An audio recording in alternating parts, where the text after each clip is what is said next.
Bismillahirrahmanirrahim. Assalamualaikum warahmatullahi wabarakatuh. Sahabat duet pencerah hati, selamat bertemu kembali dengan kami. Hari ini kita sampai pada episode yang ke-18. Dan hari ini kita akan membahas tema yang berjudul Memuliakan Guru dan Ulama.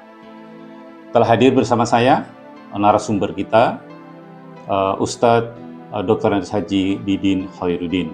Assalamualaikum Ustadz.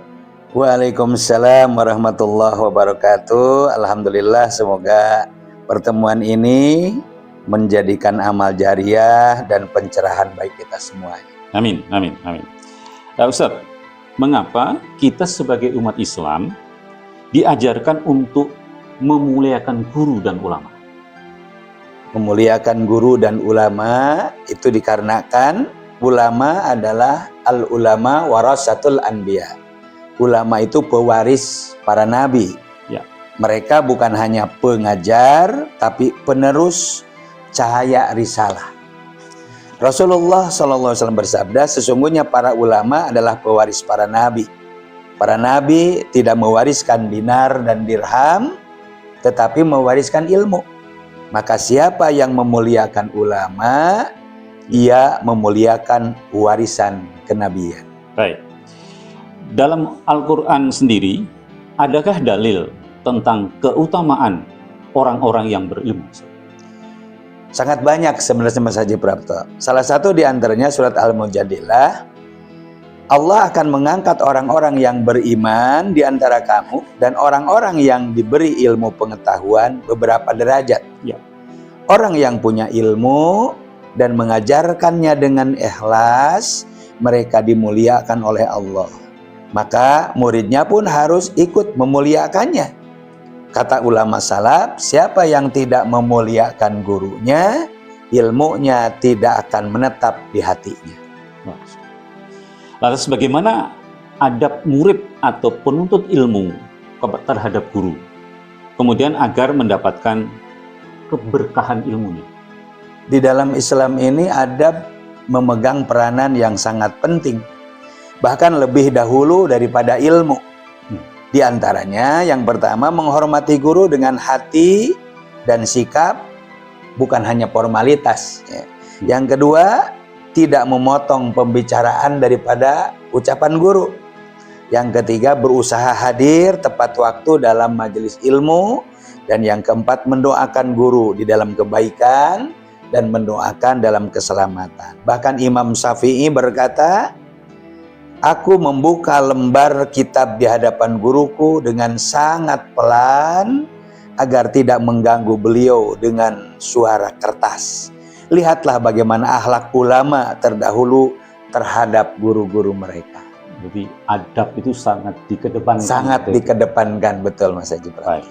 Ustadz, bagaimana sikap kita saat ada ulama yang difitnah atau dilecehkan di tengah masyarakat?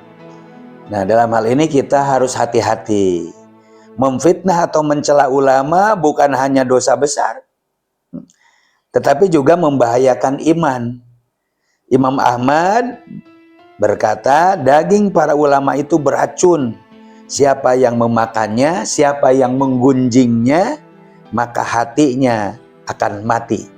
Allah berfirman, wahai orang-orang yang beriman, janganlah kamu merendahkan suatu kaum. Al-Hujurat ayat yang ke-11. Siapapun ulama itu, selama ia membawa kebenaran dan mengajak kepada tauhid, kita wajib menghormatinya. Luar biasa.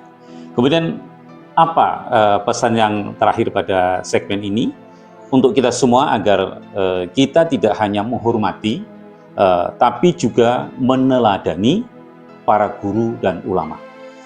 Para pemirsa yang budiman, pesan saya, termasuk Bapak Haji Prapto, sahabat semuanya, yang pertama, jangan hanya belajar dari guru, tapi tirulah, contohlah akhlaknya. Yang kedua, doakan guru dan ulama kita, baik yang masih hidup, apalagi yang sudah meninggal dunia. Yang ketiga, jaga lisan kita dari mencela dan jaga hati kita dari merendahkan mereka. Karena lewat mereka kita bisa mengenal Allah, mengenal Rasulullah, mengenal jalan menuju surganya Allah Subhanahu wa Ta'ala. Masya Allah. Terima kasih Ustadz Didin atas pencerahan pada kali ini. Dan semoga menjadi pengingat bagi kita semua. Kemudian bahwa memuliakan guru bukan berarti mengkultuskan. Ini penting ya. Tapi menghargai ilmu dan wasilah. Betul. Jangan lupa untuk like, share, dan subscribe untuk program yang Islami ini dan disebarkan kepada saudara kita, teman-teman kita, kolega kita agar mereka juga mendapatkan pencerahan dari Ustadz kita, Ustadz Didin Khairuddin. Sampai ketemu pada episode berikutnya. Terima kasih. Assalamualaikum warahmatullahi wabarakatuh.